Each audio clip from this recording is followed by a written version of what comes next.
7. What you know about 7? Hey, me. Welcome back to Motorsport 101.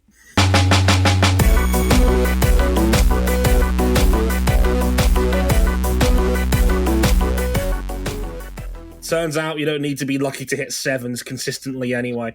Hi everybody, welcome to episode 610 of Motorsport 101. I'm your friendly neighborhood host, Dre Harrison. Glad you could join us. And welcome to another edition of His Bikes. And another weekend where we've got to do 2 episodes instead of 1. I loved that little month-long stretch when we only had 1 episode a week to deal with. Now we're back to the busy end of the motorsport schedule as Formula 1 kicks off its post-summer break shenanigans this weekend at Zandvoort. MotoGP's now briskly moving towards the overseas rounds, and IndyCar is just about ready to wrap things up this weekend over in Nashville. But for now, we'll talk about MotoGP's return to Hungary. Its first Hungarian Grand Prix in 33 years. Only this time, it's at Balaton Park rather than the Hungaroring, at least for now. And I'm sure it went down with totally positive receptions. Don't all look at me like that. What are you guys looking at me like that for? Hey, don't look at me, by the way. I was the one that was working some other assignment this entire weekend. Look, to be fair, we know you had about 14 different series to cover and whatnot, so it's only fair that you missed out on this one directly. It's RJ O'Connell. How's it going, mate? Hey, I'll have you know that there are only 6 series under the SRO Motorsports America umbrella in 2025, and it will stay that way for 2026. Bitchin'. Also, we have Cameron Buckley joining us. Hello, Cam. Hello, everyone. You know, this season's just kind of turning into the man to the slot machine. Ding, I can't stop winning. Ding, I can't stop winning. Or alternately, for those fans of one Sterling, hit the lever. Yeah. The pachinko machine is doing nothing but pay out tonight, clearly. Especially if you're one Marc Marquez who, well, It's kind of getting kind of old, isn't it? 7 we got to find some other stuff wins. to talk about. 7 consecutive wins. 7 consecutive sprint wins, 7 consecutive Grand Prix wins, 14 in total. This past Monday marked 3 months since the last time Marc Marquez lost a race. Yeah, I just don't know if he can replicate his previous success on a Ducati. But of course, there's other stuff we got to talk about.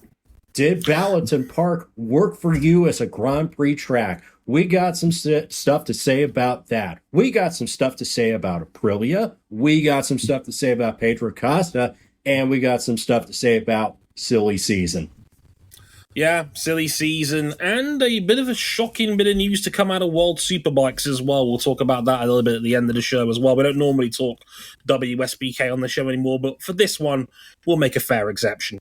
More on that in the next hour or so, but until then, here's some places you can find us in the meantime. If you want to catch our video highlights of the show, we don't put the whole show out on video, but if you want to catch some sneaky bits here and there on video, you can on our YouTube page, youtube.com/Motorsport 101, our Instagram page, Motorsport 101 Pod, or our TikTok page, M101_podcast. You can follow us on any of them. If you want to check out our written stuff, you can on our website, motorsport101.com, including written reviews of all of the past weekend's action, so MotoGP at Balaton Park and IndyCar, and of the famous Milwaukee Mile. We'll talk about that a little bit as well. And yeah, for those people who have asked, yes, there will be a full IndyCar written season review in the next couple of weeks. As per tradition, it's going to be a 3-part special. 3 parts. There's a lot of shit to talk about there.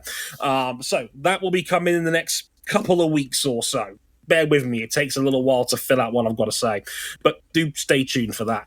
Of course, you can follow us on social media as well. We're on Twitter at Motorsport_101. We're personally on Blue Sky as well. Dre Harrison, RJ O'Connell, and C Buckley 917. Yank out the vowels at bsky.social. And of course, if you really, really like us, you can back us financially on Patreon, patreon.com/Motorsport101.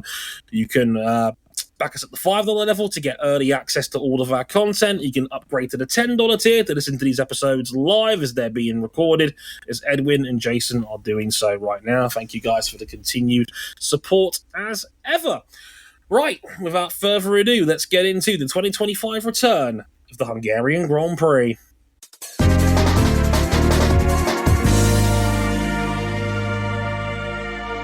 For the first time in over 30 years.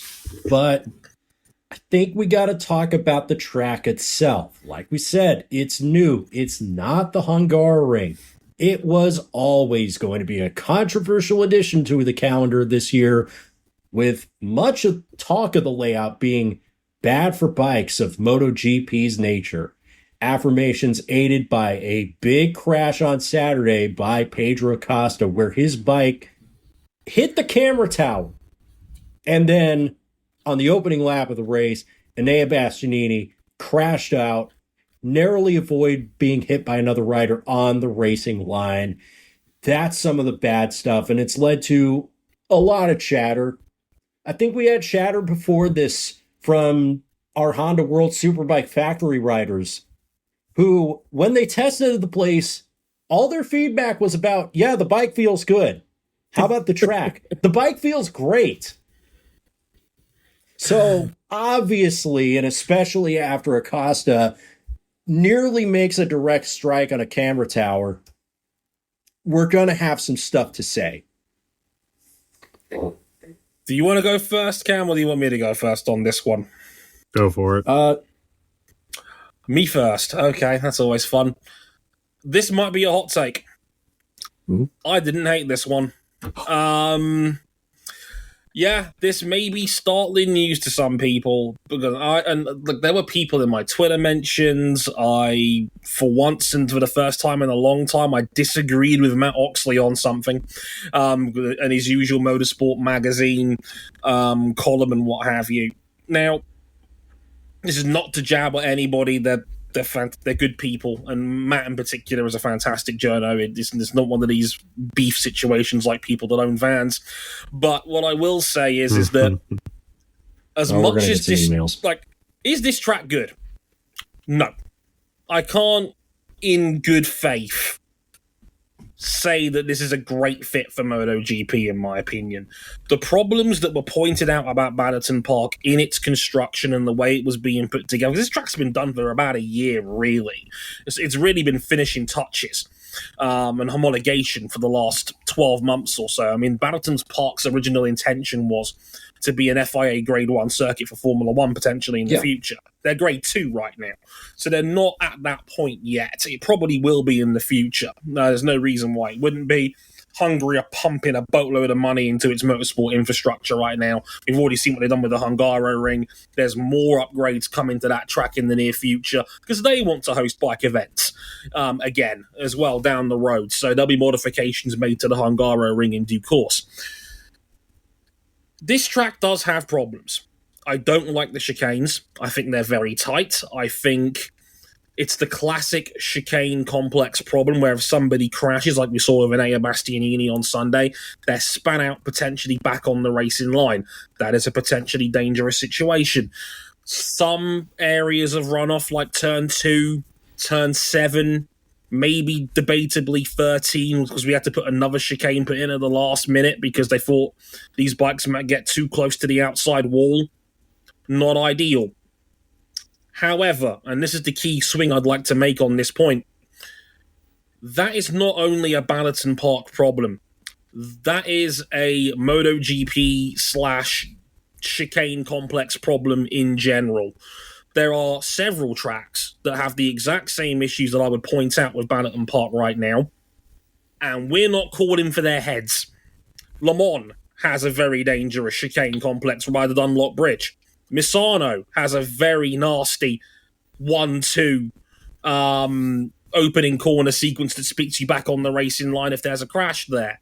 Catalunya, Pecco Bagnaia literally got run over in 2023. He's lucky to be here right now, quite frankly, after that one. So it's not the first time, and it's not the first track that has produced these problems. Balaton Park ain't perfect by any stretch of the imagination. But to call it dangerous, I don't think it's any more dangerous than some of the tracks we already go to, quite frankly. Do I like the layout? No, I think it's painfully slow, and I think it goes against a lot of what MotoGP is about. But I can't, in good faith, call it bad to the point of dangerous and that we shouldn't race there anymore. I think it's a bit of a snooty attitude from certain bike fans that thinks the sport is above going somewhere like Balaton Park. And I just don't think that's true, especially when you look at where the sport's tried to go in recent years. More on that later. I want to give Cam a chance to speak, but I think it's a bit more complicated than going, this track sucks, it's dangerous, don't come here ever again. I don't know. Before I let Cam start, Dre, you were not happy after Saturday. Quote, that was shit. Tell the Hungaroring to spend some more money. And in response to a question about it being on TV delay stateside, stop watching after 30 seconds. I did not know the sprint was that bad. The sprint was that bad, in all fairness. And to be fair, again, partly down to the track, partly down to the fact that Marc Marquez was gifted a 2-second lead right off the rip due to a nasty turn one accident where Fabio Quartararo mistimed his braking spot. What can you do? Again, not necessarily a track-specific problem. At least in my opinion. Where would I start with Balaton Park? To take a page out of Denny Hamlin, a bulldozer. Oh, lovely. I wouldn't go as far as to say it was horribly dangerous, although a couple of the runoffs, I agree, absolutely need work. I think the bigger concern is designing a track like this new in 2025 is a little bit concerning. Because it feels like they designed it and then they realized they had to stick in more chicanes once they knew that they were going here. And so the track is just kind of a layout that's patched together. The racing here for anything above a Moto 2 or 600 bike is just ass. Sincere question. I'm sorry to cut you for a second, Cam. Was that Grand Prix any worse than half of the races we've had in 2025? Yeah, but not extensively more. Not way worse. But like, do you see where I'm getting at here? Or I think this is a bike problem more than it is a track problem. I think here it's equal parts. I think you've got a perfect storm of taking bikes that can't race and going to a track where they can, like, there's points on this track where you just can't go fast enough to get a run on anybody. You certainly had to earn a pass. It was certainly at a premium. And look, if you're the sort of person that gets off on MotoGP being the most exciting thing in the world since sliced bread and watching bikes at the very limit, I'll give Matt Oxley this in his article. The first sentence mentions the average speed being 92 miles an hour for that race. I can't lie, that's like F1 at Singapore, and at least Singapore's had some classics in F1 terms. I'm not the sort of person that's going to sit there and go, oh, I think the average speed needs to be at least 120 for it to be thrilling and captivating racing, but it's not exactly what you'd call ideal either. It's a TV sport. It's a TV spectacle. There's no getting around that element of it. And a lot of people were probably going to be unimpressed no matter what product they put out here at Balaton. And this race wasn't a classic by any stretch, but then again, neither was half the races this season. So I'm sitting here going, once again, this is not, for me, a track issue. This is these bikes fundamentally can't race each other issue. Because we've had tracks we love and respect that have produced an equally, in part, stinker just as much as this one has, in my opinion. Yeah, just like another world championship we're all familiar with. A lot of the times it's a problem with the cars. Sometimes it's a problem with the track and the cars. But a lot of the times it's a problem with the vehicle and the tools that they're using. I would be flabbergasted if the 2027 bikes produce anything better here. Would be my take on that. Here's the thing. They could. Do you think, how long is the agreement for again?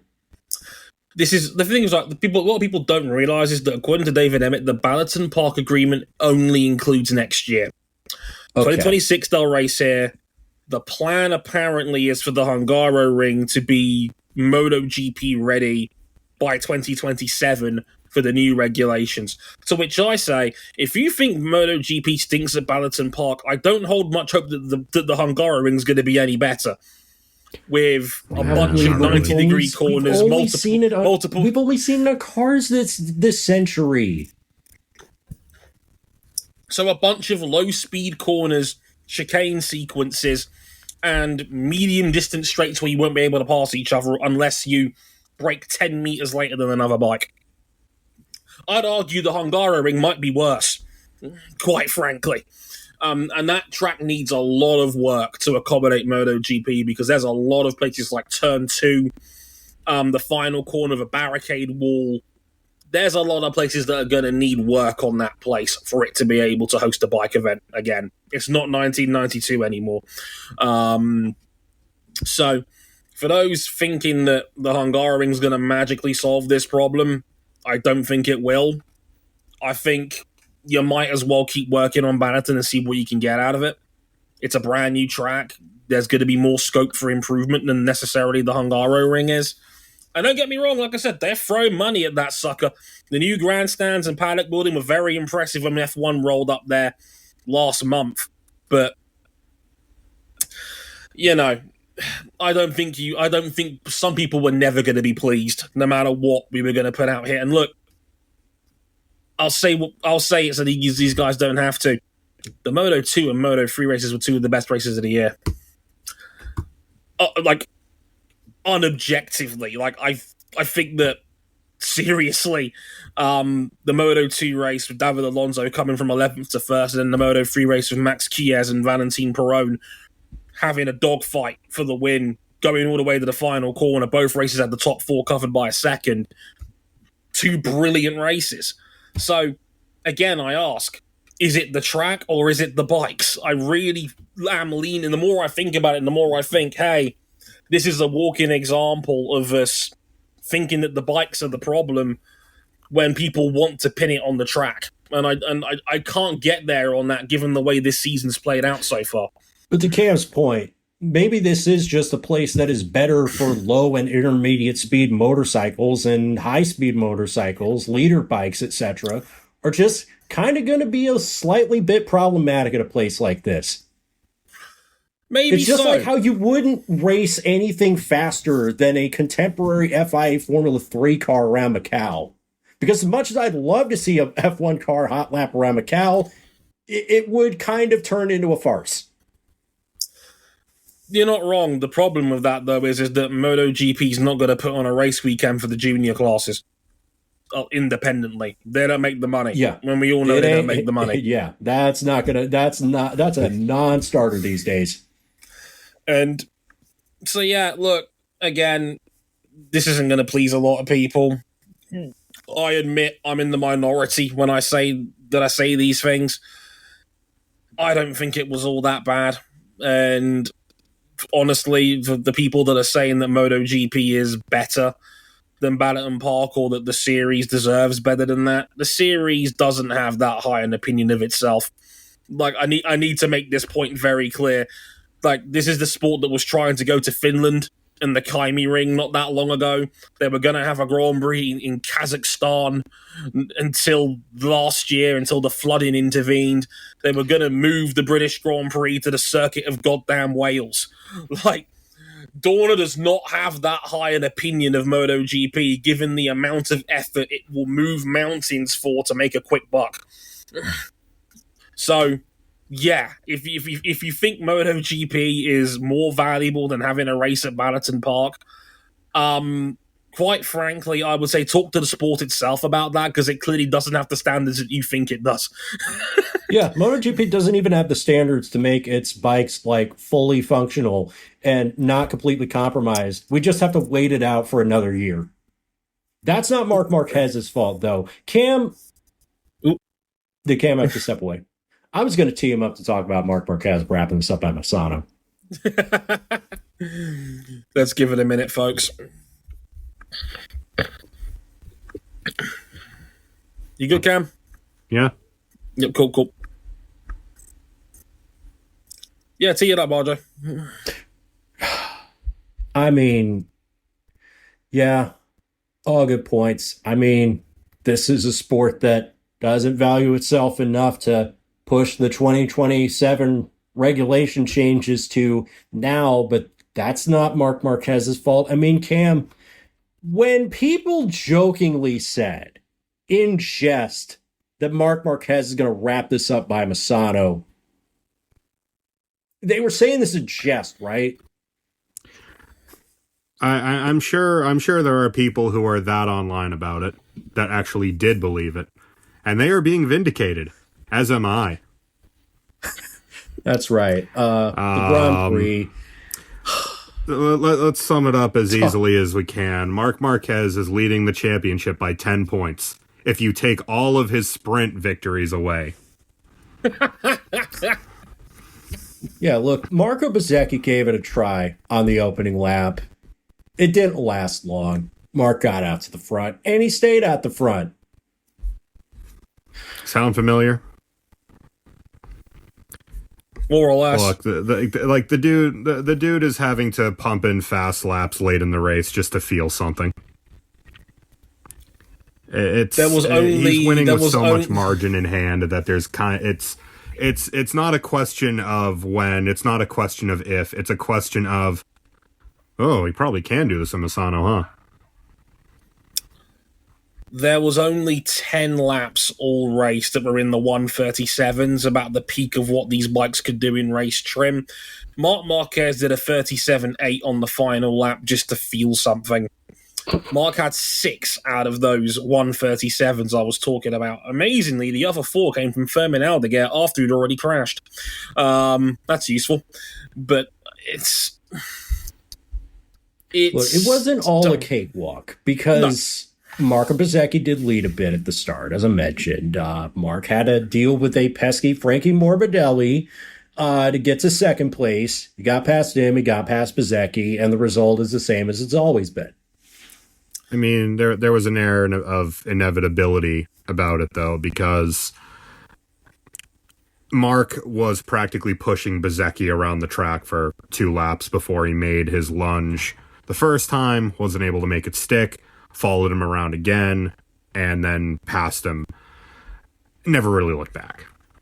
I mean, it's the fact that he could follow closer than everyone else was able to, not overrun his front tire, and then just start punching in laps on everybody as soon as he had clean air. Yeah, I mean, he went for the medium rear tyre. He did all his pre-race prep on the medium rear tyre because he thought that was going to be the race tyre. He was right to assume so. That's clearly where the speed was.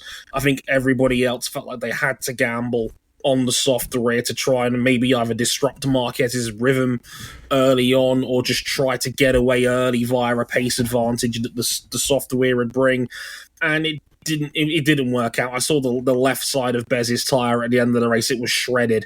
Soft probably wasn't the play, but I can understand why they would make it. I mean, how else are you going to try and beat Mark at the moment? There's no easy way of doing that right now. Mark, as we've said, there's no pretty way much of doing it. Easy, hard, unfair difficulty. Mark was faster 4 or 5 laps into the race on the medium, let alone near the end.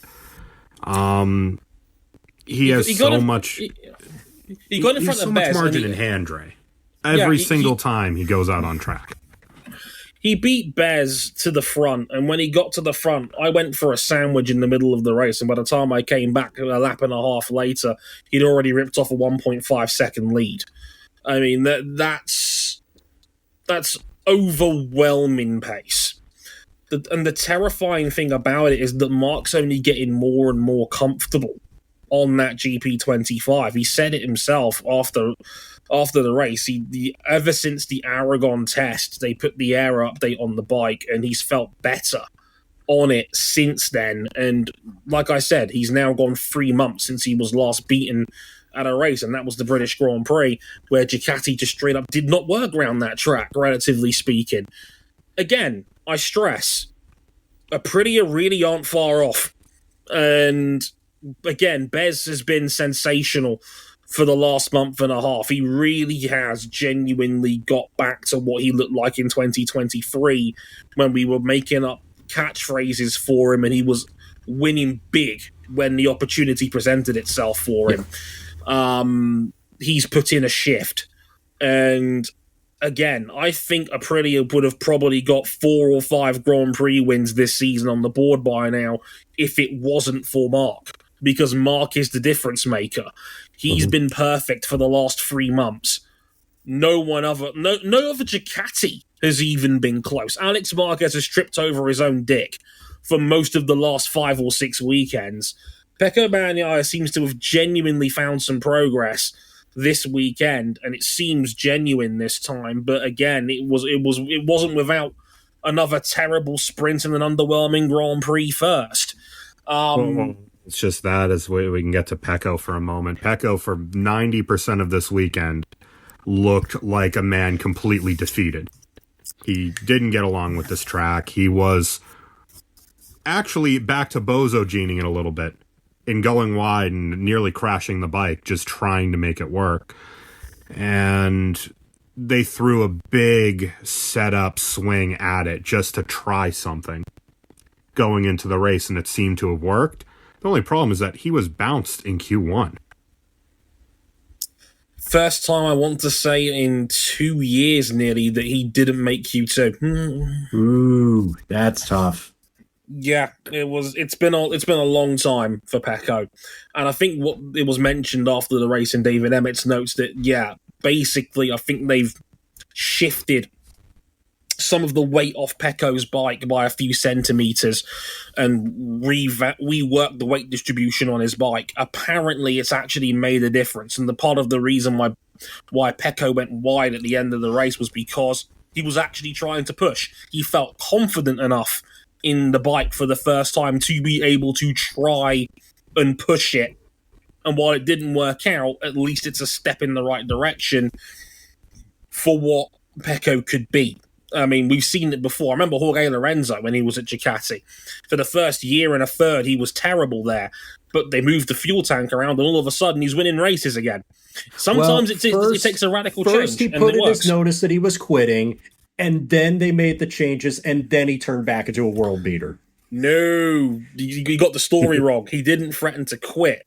He was replaced by Danilo Petrucci. Ah, okay. Which proceeded to not work out for literally anyone involved in that procedure. No. Yeah. So let me retract that. They fired him. They said they were going to fire him. And then he looks like a world beater with all those changes. And the motivation of being two race wins in three races. But that, I think, highlights the problem is that with Marc's comfort on the GP25, Marc is comfortable with anything up to and including a bike trying to kill him and his entire bloodline.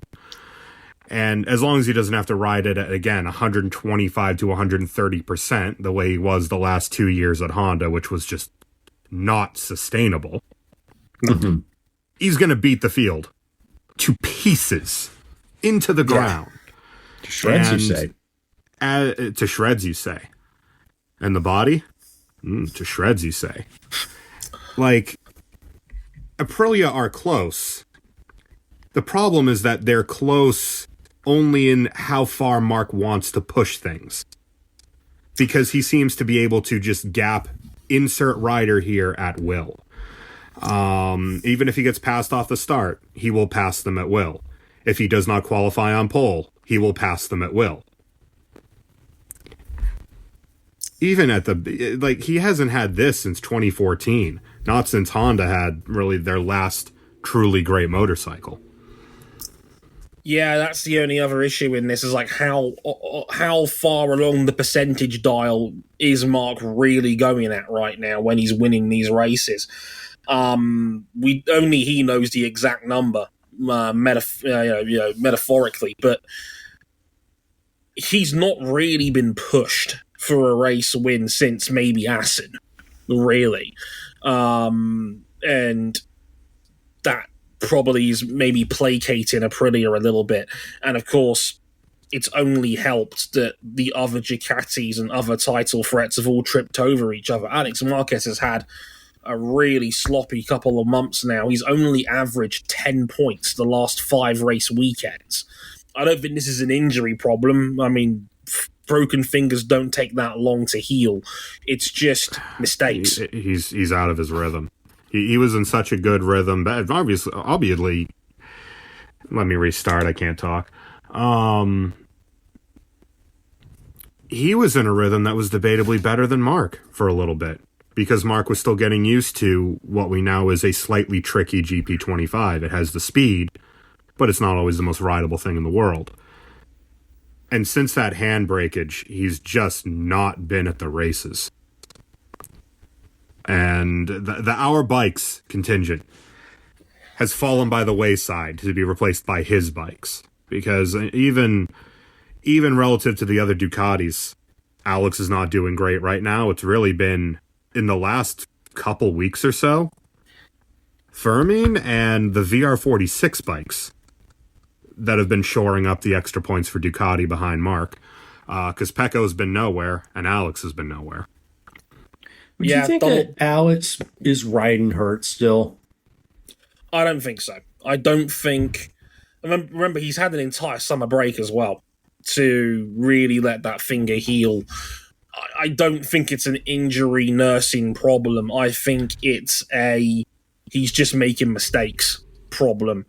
I think part of this is that we're looking at Alex Marquez with a bigger magnifying glass because he's now a title contender as opposed to a midfielder, which is what he was for the majority of his time in MotoGP until this season. Because let's not forget, everybody on the Ducati, besides Marc, has had their fair share of struggles. Fabio Di Giannantonio is also on the GP25, and he's reported many of the same issues that Pecco Bagnaia has had this year.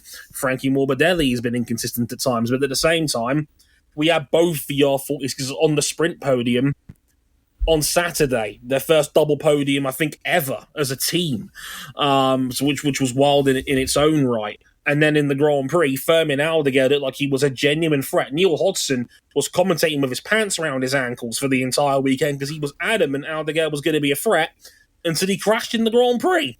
And he proved later on that his pace was excellent. He was the only other man in the 37s, but he'd already crashed his motorcycle by that point, so he was no longer a threat for the win.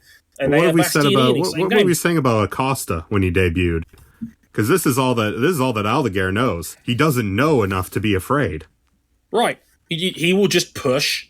He will run his race, and he'll see how he comes out. If he pushes too hard, he will crash, and he'll try and learn from that. But he is not afraid to try and push himself beyond the limit of what his bike can do.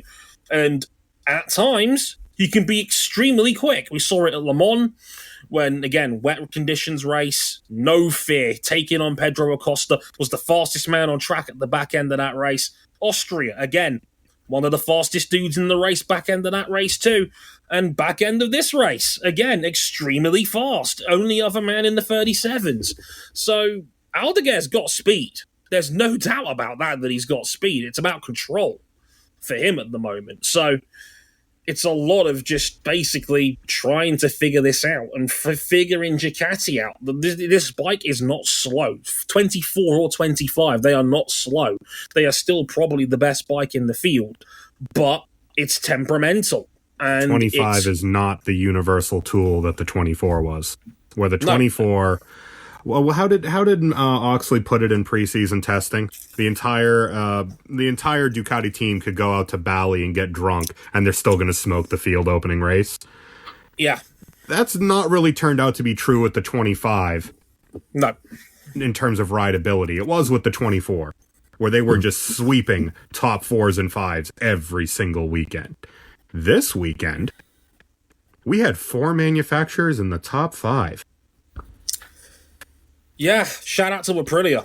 Aprilia was 3rd and 4th this weekend, and in particular, a tip of the hat to the world champion Jorge Martin, because that was as impressive a ride as you'll see all season. 16th on the grid, on a track that everybody said you couldn't pass around for love nor money, finishes 4th, and only 3.6 seconds behind Bez. Sensational. He's coming back. He's getting there. He's getting there. It was actually quite touching watching the Aprilia garage after the race was over. Martin was in tears. He was genuinely incredibly emotional.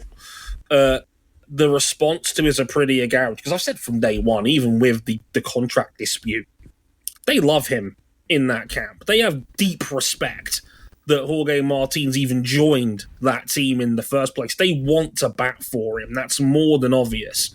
Even when they were falling out, Massimo Rivola was like, come here and hug me, son. Like, and all is forgiven. And that's basically what the vibes were on Aprilia's side all throughout that dispute.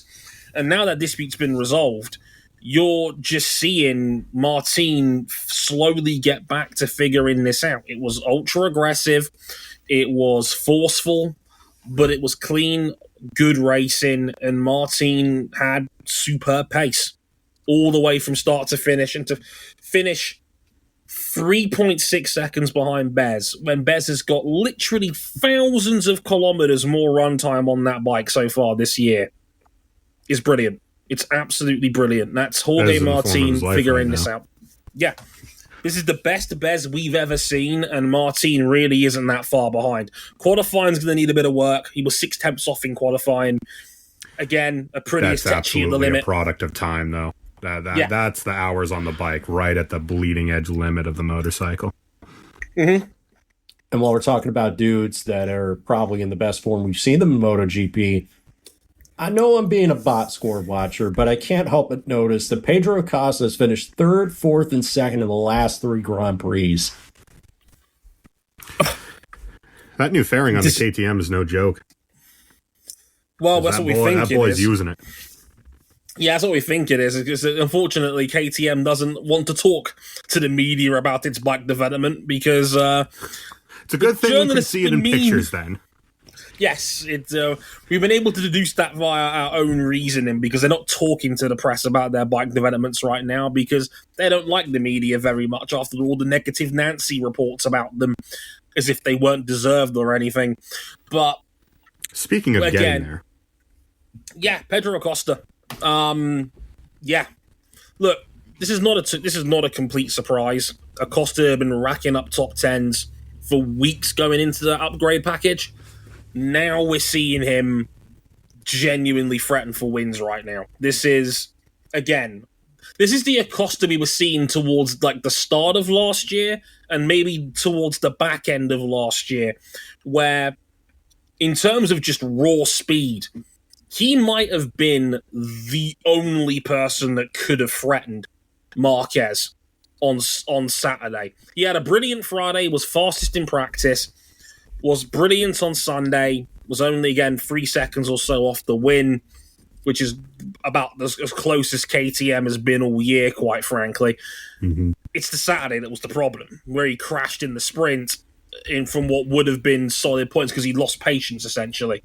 So, and then crashed in Q2 and sent his bike directly into a camera stand.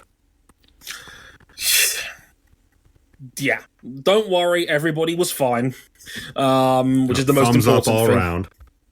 And I do love the fact that when Pedro, after he finished in second, he pointed to the camera tower on his cooldown lap and said, "Sorry, love you, man." And it was like the camera gave a thumbs up from the other tower and waved, which Pedro gets it.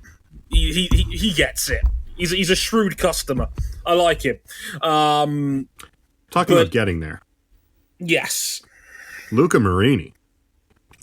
P5 on a Honda. The best weekend any Honda has had since Marquez left them. It is a good feeling to be upper mid.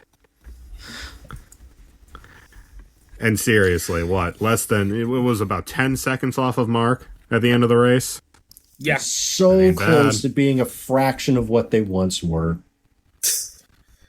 They will take a fourth in the sprint and a fifth in the Grand Prix. That's probably the best weekend Honda's had from the factory side. 5 years. Yeah. Because even the wins with Marc in 21, you're just like, man, the rest of this company sucks right now. Marc, we all know Marc was going way over the limit, and let's be honest, Zarco's win this year was a matter of circumstance, a lot more than raw speed, but, you know, in terms of a conventional no shenanigans race, that's the best Honda's looked in half a decade. Easy. Yeah, and the thing is as well, I'm not even sure Luca Marini was the fastest Honda this weekend. If Mir had gotten a clean race, I think he would have been right there with them as well. Because the general pattern has been Mir has crashed, but at least he's quicker. And that's what's generally given him a bit of a bly compared to Marini, who you know is going to bring your bike home, but he may not necessarily be the quicker man. Swings and roundabouts and all that, you know, depends on your approach. Also, much like Pecco last week, said everything but that his tire was defective as well. Because they can't say it directly. No, they can't. And Johann Zarco, well, it was going okay. Till it wasn't. Oh. Notice how there's a manufacturer missing from this top 5. Yamaha, huh? Don't worry. Ugh. Inline 4's coming. The inline 4 is coming, the inline baby. 4's death is coming. Damn. The V4 is coming. The V4 is coming. They have confirmed that they will run it in Misano with Augusto Fernandez. Yeah, they're wildcard rider. Yamaha's allowed 6 of them because they are a Tier D manufacturer, so they get 6 wildcards over the course of the season. They will use Augusto Fernandez for Misano, and of course, Fabio Quartararo is running the test the day after that race weekend is over as well. So yes, that's a thing that's happening, and they need it because they've been horrible. Fabio's been doing his best. He's been doing his best, but he's losing his rag. You can tell he's losing his rag. He punched his bike so hard his airbag went off on Friday, which I thought was quite funny. On Saturday, he brakes late for turn 1 on the dirty side of the road, loses control of his bike, and plows into the side of Enea Bastianini. Breaks his ride height device in the process, which leads to Bastianini, for some reason, knowing he had a broken ride height device, sending one into the inside of turn 9 and wiping out himself and Johann Zarco. Clever. Yeah, thanks, Real buddy. clever. And I love that Hervé Poncharal was so mad about this that he went on TNT Sports and told Natalie Quirk, their interviewer, that I think race control are using ChatGPT to determine penalties. Which, in light of recent news, I gotta say that's there could be much worse things that application could be used for.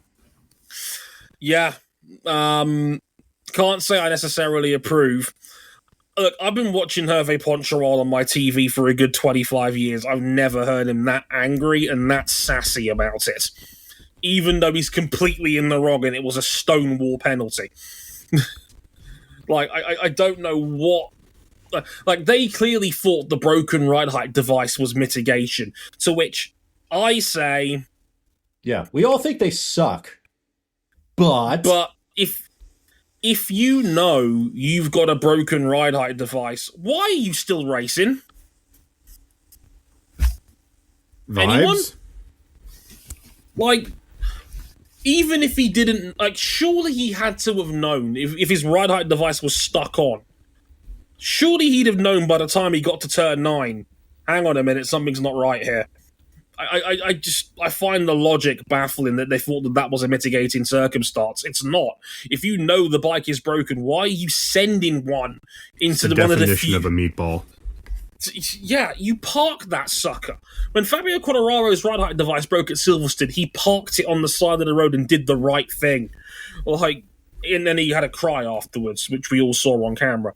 But, you know, it's laughable that Poncharal thought that was mitigated. I think that's hilarious, quite frankly, if he really thought that that was enough to not get a penalty. And because it was Bastianini's second of the year after what happened at Le Mans, it was a double long lap penalty because Crafast's new system basically it stats for repeat offenders. So first one's a long lap, second one's a double long lap, a third offence is starting from the back of the grid, fourth is a pit lane start, and 5 times you are sitting a race out, basically. So yeah, Yamaha's a mess, but they have blinked in terms of silly season because, we got some news over the weekend that broke out. After Jack Miller basically said to Yamaha, either give me a job or I'm out, Yamaha was like, okay, we'll give you a 1-year extension. So Jack Miller is going to stay with the team for 2026 at Pramac. That means Miguel Oliveira has lost his seat. Apparently, he's looking for testing roles for next year. He wants to stay in the paddock. Apparently, he does have World Superbike offers, but he'd rather stay in the GP paddock as a test rider like Paul Espargaro's doing right now. So we'll have to see how that goes. Also, bit of a surprise, Diogo Moreira, the Moto2 Championship contender, is not going to Pramac. He's now going to LCR Honda for 2026. Which also means the end of the Idemitsu partnership with the LCR team, and Somkiat Chantra will be out at the end of the year. For those who've been wondering, Moto2 Championship leader Manu Gonzalez told the media after the Moto2 weekend was over that he will be staying with the intact GP team for 2026. So Gonzalez is staying in Moto2 for next year. He's one of the big contenders. He's off the table, as is Moreira, who's going to LCR. Matt Oxley broke that on Friday. Autosport on Sunday broke the news that Jack Miller was staying for another year. Thoughts on the moves, folks? Well, I, for one, think that if Richard Verschoor said that he's staying for another season in Formula 2, I think there would be a segment of single-seater racing fans whose head would just explode. But we obviously know that, like, you can stay another year in Moto 2. In fact, we've had guys that have stayed 7, 8, 9 years, and we don't give them nearly as much shit as we do the guys that stay for 4 or 5 years in F2. But regardless, I think Jack Miller is generally ridden well enough to warrant another year in a Pramac. He's been easily second best Yamaha. I also think that given he's ridden a little bit of everything in this field, he is someone you should really have in your stable if you're developing a new V4 motorcycle. Yeah. Hey, you never know. He might get another crack at Suzuka next year. Hopefully he doesn't send a bike into the fucking grandstands. The picture of that Yamaha 50 feet in the air is quite the visual. Oh god, I wish I had the Jackass stinger right on the soundboard. We don't have that on Riverside. Ask us for Discord community access. Anyway, Jack Miller, we were down on him this time last year, but now he has ridden well enough, and now his experience is invaluable for Yamaha. I think that's fair enough to say. I'm in full agreement. Pretty much echoing what Cam said. He is a very experienced rider. You've got a brand new bike in development. Jack has ridden, I want to say, for 4 different manufacturers in his time in MotoGP. He's had a bit of everything. All he needs now is an Aprilia, and he's got the complete set. I mean, he's got I don't think people realize is like the V4 and going from the inline 4 to the V4, that is a brain transplant.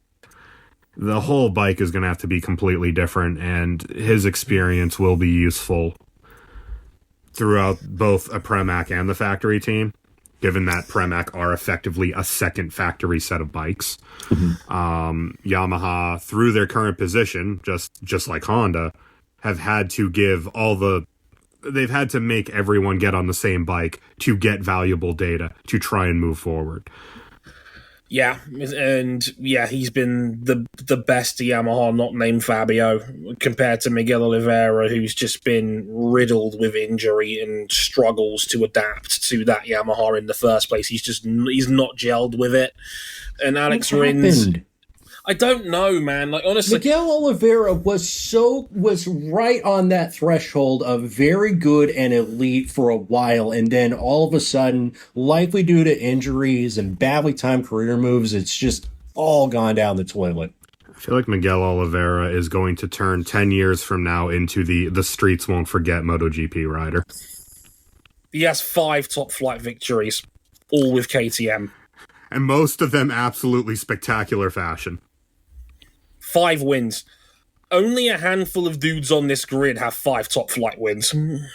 Like, it's only the elite of the elite in MotoGP on this grid that has 5 top flight victories to their name. We've waxed lyrical over Johan Zarco, and rightly so, and he has 2. Miggy has 5. Like, it's what... And you forget as well, he was so close to winning a Moto3 World title when it was him versus Danny Kent back in 2015. He was so close to Pecco Bagnaia. I think it was 9 points away from beating Pecco straight up in a Moto2 title fight. I want to say in 2018. Like, he is a world-class bike rider, and he's proven it on all 3 levels. Like, you don't get riders like him very often, and for him to lose out in a job entirely is wild as to how fast this sport moves and how just the wrong move at the wrong time. I'm not fully convinced that Davide Brivio should have chosen Raul Fernandez at Trackhouse over him when they were both there together. And has Ayagura been better than what you could have expected from Miggy at this point? I don't know. It started really good. Hasn't been that good since. Mm-hmm. What about Diogo Moreira? 3rd in Moto2 championship right now. Obviously coming up while Brazil is going to get back onto the calendar. That's going to be huge for them. It can't certainly go worse than what Samkat Chantra has experienced before he shredded up his knee. Look, man, he's good. Like, Diego Moreira is it's hard not to be cynical about Diego, only because I watch on TNT Sports, and the amount of times they beat the drum of he's Brazilian, it's good for Dorna, it's good for Liberty Media, it's good for the championship. It's drifting it's sailing pretty close to xenophobic winds. And I say that with full seriousness, because for some reason, the sport has got it into its heads that unless you're a Pedro Acosta level prospect, being Spanish now goes against you because there are now 14 Spanish or Italian riders on this grid. And that's not how this should be. I thought we were trying to make motorsport a meritocracy where the best people get the opportunities. Now, I'm not delusional. I know it's never truly been like that. And look, Diego Moreira is good enough to warrant a MotoGP seat, regardless of what's written on his passport. The talent is clearly there. Like, if anyone's been watching him in Moto2 for the last year, he's a fantastic prospect. And he's more than worthy of an LCR Honda seat. Yeah. The problem is, so is Manu Gonzalez.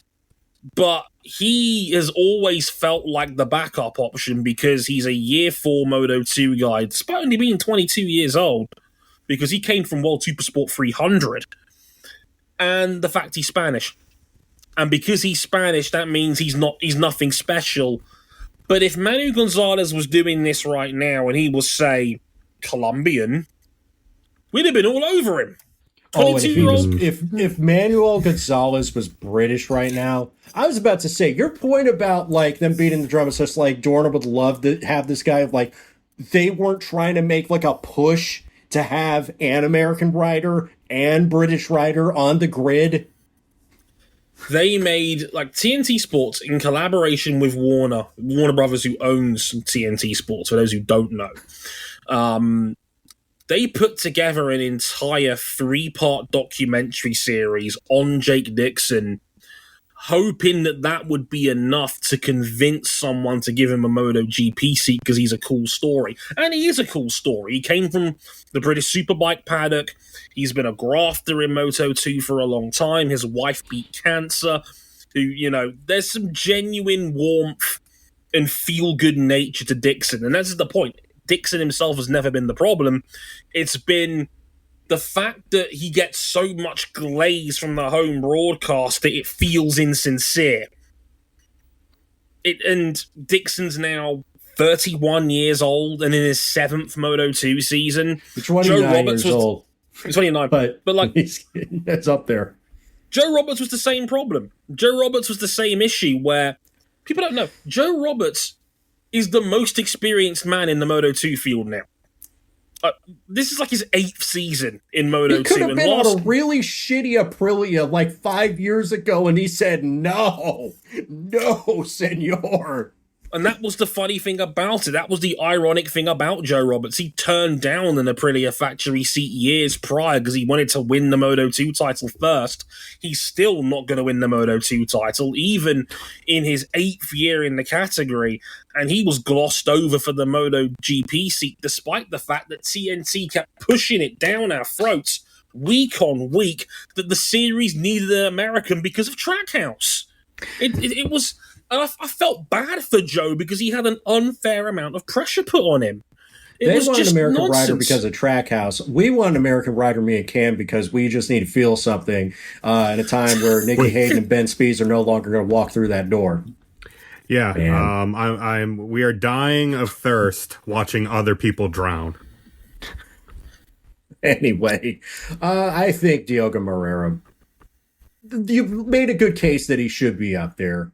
A lot of other stuff is silly, but maybe, I don't know, maybe 2027 Manny Gonzalez takes a step up or finds a different way up. Possibly. I mean, for me, it's also, it shows how, like, LCR were ready to dump all that sponsorship, all of the partnerships to get out from the Chantra contract because... I was making a joke about, like, how, like, when Chantra hurt his knee, LCR's just like, oh yeah, we're going to give him nothing but the best routines to help him fix that knee. Let's give him the most intensive lower body CrossFit that'll just shred it right back up again. Yeah, it wasn't going well, and then he got hurt. And even before all of that, it was kind of a questionable move in the first place. The questions have been answered. The man's been just out of his depth on this level. They missed out on Ayagura. They missed out on Ayagura, and the drop off after Agura was just far too deep. Yeah. Agura would have made sense. Yeah, Agura left them. He walked away from Honda's essential academy of riders to go take the Trackhouse gig with Aprilia. He's been fine over there so far, but the drop-off after Agura to the next rider from Southeast Asia in Moto2 was Somkiat Chantra, a guy that had won a couple of Moto2 races, but it was never anything more than a fringe top 10 guy in it from a championship standpoint, and he was not ready for this level of move. The talent was not there, and he struggled all season long. I feel bad for the man, honestly. Yeah. Like if you're Somkiat, I sincerely do. I was joking earlier, but like I do feel bad. Like this reinforces more of the closed-minded.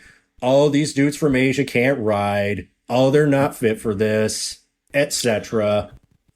He will always be able to say he was the first Thai rider to be in MotoGP. That means something.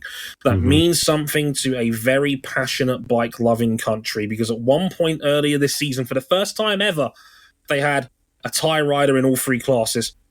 It goes to show you that there is genuine progression and movement to get talent in from Southeast Asia. That's why we have the Asia Talent Cup. That is why we have all the Talent Cups in MotoGP, and dawn from the Northern region to the one in the UK, to the one in Asia, to the one in America. The series is committed to trying to make it more of a global sport, and that's from the grassroots level. It's not sexy, but it's effective. And I feel sad for Somkiat, and I feel sad for the region that he was so bad. He might have basically done years of harm to that pipeline because Honda felt like they had to break off with Idemitsu as a sponsor. So that pipeline gets chopped down because Somkiat was so bad. It's just sad. It's nobody wins in this type of scenario except for Moreira, obviously, who gets a job out of it. But it's just it feels like one step forward and 3 steps back, and that's just unfortunate for everybody involved, really. Yeah, feels a bit like the Hippie Siren situation, and like Siren at points overperformed expectations, which were in the basement. It didn't work out in the long term, but there were flashes, and I hoped I would see some of that out of Somcat. It just didn't happen, man. What a bummer. Andre, we got some news out of World Superbikes. The GOAT's hanging them up. Yes, it was announced, yesterday at time of recording on Tuesday, the 26th of August, that the six-time World Superbike champion, Jonathan Rea, will be retiring from full-time competition at the end of the season. He put a very emotional video about it on his Instagram page. The most successful World Superbike rider of all time. I think a lot of people wanted to stop short of calling him the GOAT because of Toprak, which, yeah, there's an argument you can make. But in terms of longevity, in terms of numbers and success, he's certainly the most successful World Superbike rider of all time. 119 victories, 268 podium finishes. They are astonishing numbers. It's an astonishing amount of success. Simply put, arguably the most important World Superbike rider the series has ever had, and someone that paved the way for the golden era of World Superbikes, which I think we have been in for quite some time. Because, some of those weekends where Jonathan Rea, Toprak Razgatlioglu, and Alvaro Bautista were beating the piss out of each other was some of the greatest action you've ever seen on two wheels. And let's not forget, the man completely destroyed World Superbikes from a performance standpoint for years because he was just so goddamn good on that Kawasaki. That, like, again, it's always a good sign when you can tell someone they changed the rules because you were that good. There's not many people you could say that about in the history of motorsport, and Jonathan Rea is one of those people, because if it wasn't for him, I'm not sure WSBK goes down the BOP road, which, safe to say, has been controversial over the years. We've talked about it on the show sporadically, but Jonathan will leave behind an incredible legacy, and he will be sadly missed in the top flight. And like some of the, one more thing to note as well, because the guy is like some of the comments as well when you read Jonathan Rea's post about it on Instagram and you read his retirement video. When Marc Marquez calls you a legend, can't really follow that up. It's refreshing to know that bike racing universally respects this man. The amount of MotoGP dudes that I'll read you some of these quotes here. Marc Marquez, congrats, legend, amazing career, true inspiration, top rack. I will never forget the days we spent at WSBKs in paddock and the times you helped me. It was a pleasure to compete and battle with you. Legend, thanks for everything. Alex Marquez, legend, mate, pure inspiration. Chaz Davies, who he competed against for so many years, greatest of all time. Congrats on being an incredible pain in my ass. Pecco Bagnaia, sad day, but you're a true inspiration for all the riders around the world. Thank you and congrats for your amazing career.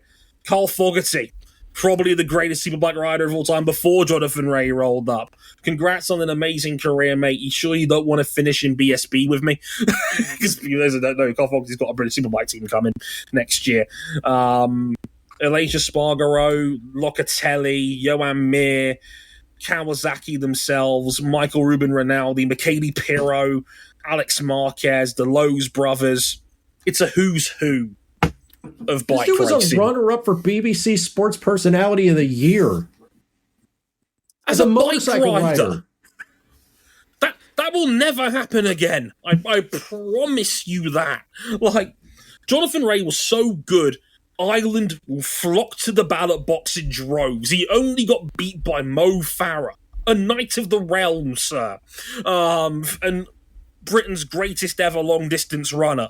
You know, that's the level of respect that he commanded across the UK sporting landscape. Says a lot, quite frankly.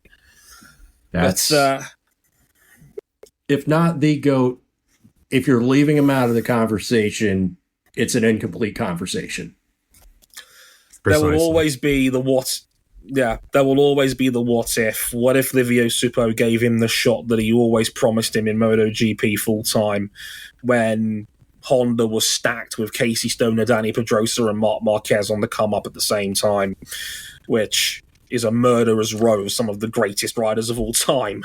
And Jonathan, in his own way, was able to become a GOAT in his own right. That's four of the very best that's ever hot between a fairing right there. Yeah. Special company and a special talent. I know he's a big family man, Johnny. I know he's got 2 young kids at home. Happy retirement, Johnny. It's been a pleasure and a privilege to watch you race, sir. All the best for the future. That'll just about do it on Motorsport 101 this time around. We'll be back with IndyCar's Milwaukee Mile, and between episodes, we're going to make sure Cam gets drained of all the mug and bun root beer between then and that tape, and so he can actually give us. You cannot have it. It is mine. It is for your own good and for your own health, Cameron Buckley. I don't need health. I need root beer. Yeah, we'll get it out of his system between then and our next episode. Until then, I've been Dre Harrison, they've been Cam Buckley and RJ O'Connor. MotoGP will be back with a Spanish Grand Prix from Catalonia next weekend. But until then, thank you very much for listening. Catch you guys next time. Sayonara. Later, y'all.